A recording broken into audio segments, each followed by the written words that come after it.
Здравствуйте, дорогие друзья! Я рада вас приветствовать на моем канале. Сегодня в данном видео я пеку идеальнейшие, просто роскошные куличи бриош. Это будут не просто сдобные волокнистые куличи, которых много есть на моем канале. Эти куличи будут именно со вкусом французской бриоши. Очень сливочные, очень волокнистые, в то же время необыкновенно воздушные. И делать я их буду без всякого стресса, самым простым и доступным способом. Покажу все тонкости, как вам приготовить даже из самой простой муки из супермаркета. Не буду здесь сильную муку использовать. Все буду делать из самых простых и доступных продуктов. И получится вот такой прекраснейший результат. На мой взгляд, вообще вокруг вот этих вот рецептов, панеттона, бриоши в интернете создается слишком много напряжения. Вообще это все готовится гораздо проще и легче. Расскажу все тонкости, чтобы у всех сразу все получилось без всякой драмы. Это все делается гораздо проще, чем вы везде можете прочитать и услышать. Здесь самое главное знать три основы. Это первое, это честный рабочий рецепт, который я вам дам в этом видео. Также второе, нужно делать длительный замес этому тесту. Про это я буду говорить в течение видео. И третье, это дать этому тесту спокойно подходить, расстаиваться и отдыхать в холодильнике. Больше ничего здесь не нужно. Итак, готовлю тесто самым простым способом, даже никакой опару делать здесь не будем. Тесто на бриош вообще содержит мало жидкости, много яиц и очень много сливочного масла. Поэтому я беру 90 мл холодного молока, добавляю туда 14 грамм сухих дрожжей. Свежих дрожжей берем всегда в 3 раза больше, то есть 42 грамма. Дрожжи берите, конечно же, качественные, чтобы вы были в них уверены. Здесь 12 яиц среднего размера, весом каждое яйцо по 50 грамм, то есть общая масса яиц 600 грамм. Яйца перемешиваю до такого жидкого меланжа, то есть пленочки все и у белков, и у желтков должны разбиться. Добавляю туда все дрожжи с молоком, яйца тоже холодные. То есть здесь все ингредиенты лучше брать холодные.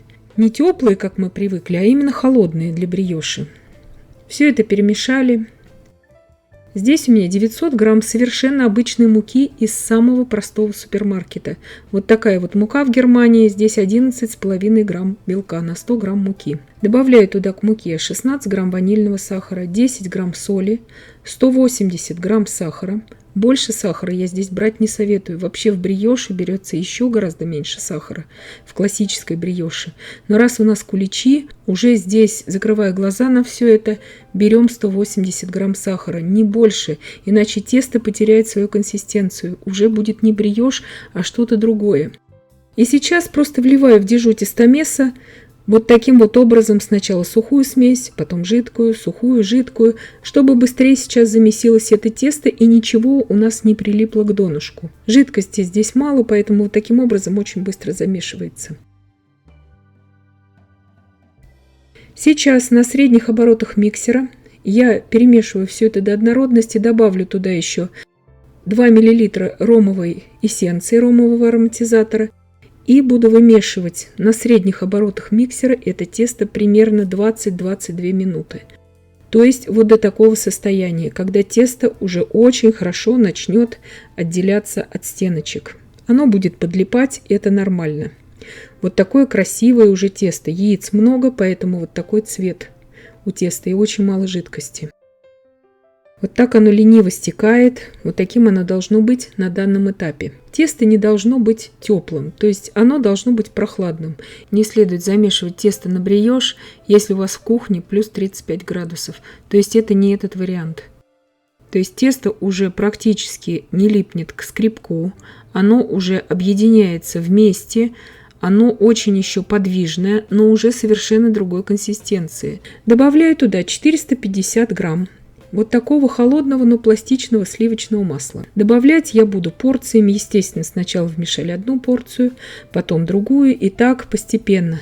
Масло я буду вмешивать туда примерно 15 минут. Вот на таких средних оборотах все это будет вмешиваться спокойно. То есть замес здесь очень долгий. Руками вымешивать нереально, поэтому нужен тестомес или миксер. Сейчас, вот на данном этапе, уже тесто вы видите, какое оно красивое, оно полностью отходит от стеночек миксера. Конечно, где-то оно подлипает, это нормально. Полностью оно не будет таким прямо гладким, чтобы оно не липло. Тесто полностью объединилось. Останавливаю миксер. Вот такое тесто. Оно очень подвижное. Замеряю вам температуру. 25,8 градусов у меня температура. Вообще температура теста для бриоши должна не превышать при замесе 26-27 градусов Цельсия. Вот такое красивое, оно стекает вот такой лентой. Оно шелковое на вид, это тесто. Таким оно и должно быть. Держится уже даже из этой самой простейшей муки глютеновое окно. После вот таких долгих замесов. Сейчас я это тесто, прямо в этой диже миксера, я оставлю его на расстойку примерно на час на столе.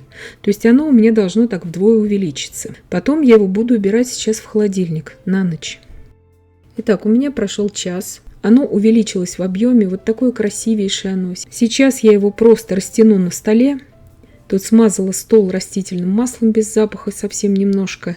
Видите, держатся уже все эти окна глютеновые. Все прекрасно. Тесто очень красивое. Подлипает еще оно к поверхности, но это нормально на данном этапе. Всыпаю туда 300 грамм изюма. Я его вымочила в роме. И здесь у меня цедра 3 апельсинов. У меня бриоши будут такие очень апельсиновые. Апельсины средние, такого среднего размера, не совсем крупные.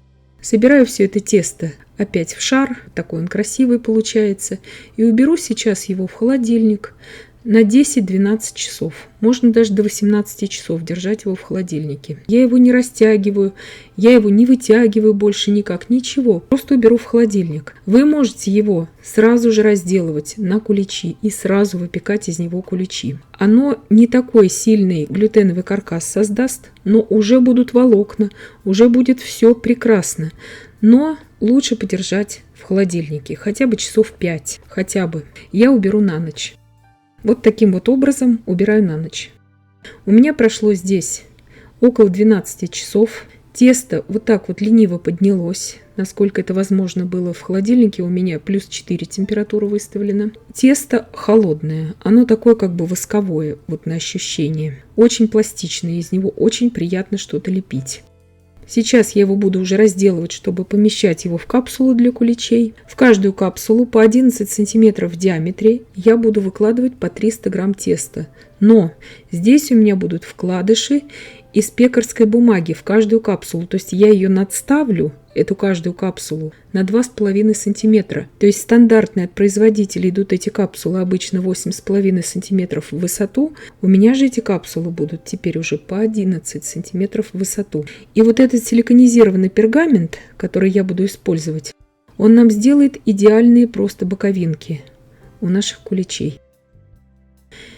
Формую шарик, выкладываю его в формочку и разравниваю как бы пальчиками там в этой форме, для того, чтобы полностью все донышко у нас было занято. Ничего с ним не произойдет, оно все прекрасно поднимется потом. Вот так должна выглядеть у нас форма.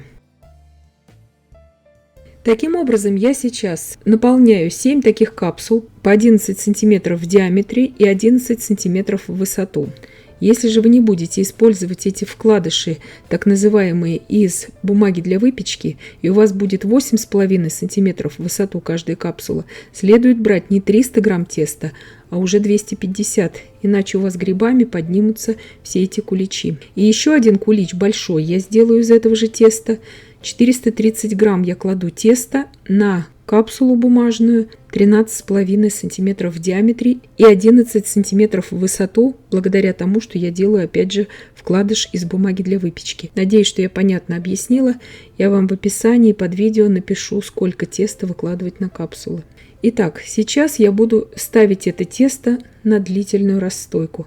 То есть у меня на столе эти формы будут стоять 4 часа, потому что в помещении у меня достаточно прохладно, плюс 22 градуса. Вы же смотрите по вашему помещению, возможно, вам понадобится 1,5 часа или 3 часа. Вот по поводу этих скрепок я хочу сказать отдельно. Сейчас, когда пройдет 2 часа у меня, то есть ровно половина расстойки, я их сниму, потому что тесто будет подниматься, тесто будет расширяться слегка, и вот этот фиксированный верх у наших вот этих самодельных формочек, он будет мешать тесту.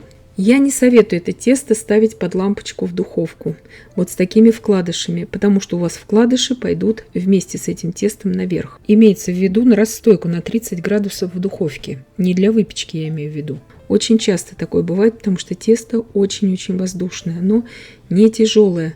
Если вы не будете делать этих вкладышей, вы можете спокойно поставить это под лампочку в духовку, чтобы у вас быстрее подходили эти куличи. Вот так вот выглядит у меня еще до расстойки. То есть мало-мало совсем теста. Буквально 1/4, даже не 1/3 должна быть, а именно 1/4 на куличи бриоши. Вот это здесь очень важно. То есть не бойтесь, что будет у вас прям мало теста казаться. Это нормально для этих куличей. Итак, накрываю сейчас все это пленкой и убираю на расстойку. У меня сейчас уже прошло 4 часа. Вот так вот хорошо расстоялись мои куличи. То есть тесто уже дошло, в принципе, до краешков самой вот этой покупной бумажной формы. Вот так это должно быть. Если вы будете просто в бумажных капсулах выпекать, то тогда оставляйте еще немножко, чтобы оно не дошло до краешков этой бумажной формы. Но у вас тогда и тесто будет меньше. Убираю сейчас выпекаться первую партию. Выпекать буду при температуре 175 градусов Цельсия на режиме верх-низ без конвекции в заранее разогретой духовке на втором уровне снизу. И выпекать буду 25 минут. И еще 10 минут дополнительно, также при 175 градусах, но с конвекцией. Это в моей духовке. Вот такие идеальнейшие просто куличи у меня получились. Благодаря длительным расстойкам и отдыху в холодильнике нет никаких разрывов, разломов на этом тесте. То есть все получается просто идеальнейшим образом. Из самых простых и доступных продуктов. Без всякой опары, без всякой сильной муки. То есть если знать здесь принцип и не подчинять себе это тесто, а как бы подстроиться под это тесто. Потому что нам же всегда хочется побыстрее, чтобы вот оно как-то расстоялось побыстрее, как нам надо. Но тесто, оно само по себе живет своей жизнью. Поэтому мы должны под него немножко подстраиваться. То есть если вы хотите испечь бриош, я вам советую лучше убирать в холодильник на ночь это тесто. Если совсем нет времени, можете и сразу испечь, но тесто будет менее таким, как бы созревшим, я бы сказала. Вот такое мега волокнистое, это еще в очень-очень горячем виде я вам разламываю. Здесь просто цедра, поэтому желтый цвет такой, потому что от 3 апельсинов я добавила цедру. У меня бриоши очень апельсиновые получились. Я здесь не советую добавлять вам цукаты, потому что цукаты, они имеют прямоугольную такую форму, и они будут рвать вам вот такое нежнейшее тесто. Итак, выпеклись у меня теперь все куличи. Сейчас еще в не до конца остывшем виде нарезаю вам один кулич. Посмотрите, как он нарезается. Еще в теплом практически виде. То есть настолько мягкая вот эта вот получается текстура, что вот этот вот срез, он как бы вот так плавно спадает. То есть он не ломается, он не крошится. Как это, в принципе, и должно быть в классической бриоше. То есть кто любит бриош, очень советую готовить эти куличи. Вкус роскошнейший, именно французской бриоши. Не классического кулича, конечно, но в виде нашего кулича. Итак, разламываю уже остывший кулич. Такой он теплый еще слегка, но уже не горячий, как вот в первый раз я разламывала. Вот такой он мега волокнистый получается. Очень-очень воздушный при этом. И необыкновенно масляно-сливочный он получается. Количество масла здесь я добавляю по классическому рецепту бриоши. То есть здесь не просто сдобный кулич с волокнами, а именно бриош. Вот здесь очень кардинальное отличие от сдобных куличей, которые мы привыкли вот готовить. Очень много всяких разных превосходнейших рецептов есть на моем канале. Но здесь вкус именно бриоши у нас будет. Смотрите, какой пластичный получается у нас каждый кусочек у этой бриоши. И какая воздушная выпечка в то же время получается. Хранить, как обычные куличи, как мы все их храним, куличи. Естественно, дрожжевая выпечка любая, самая вкусная, самая свежая. Вот такие волокна здесь видно. Этот кулич в меру сладкий. Я изюм замачивала в роме. На 300 грамм изюма я добавляла 50 миллилитров рома и постоянно перемешивала раз от раза. Если уж вы очень захотите добавить туда, допустим, цукаты цитрусовые, вы можете просто их измельчить в измельчителе и вмешать в тесто. Советую тоже так же делать. И не добавляйте туда такие вот прямоугольные цукаты, потому что это испортит текстуру теста. Смотрите, как прекрасно снимается формочка с кулича. Вы можете оставлять их в формах, как вам угодно. Такие идеальные боковинки получаются благодаря тому, что много сливочного масла, благодаря тому, что допекаем с конвекцией. Все здесь просто идеально в этом рецепте. Вот так вот показываю вам, как большой кулич выглядит после выпечки. Менее подзолоченные бока, потому что он большой, но он весь пропеченный. Шпажка выходит сухая и чистая. И я надеюсь, что видео было полезным и познавательным. Подписывайтесь на мой канал, ставьте лайки, пишите комментарии. Я всем желаю больших успехов и до встречи в новых видео. И, конечно же, искренне всем желаю успешной предпасхальной выпечки.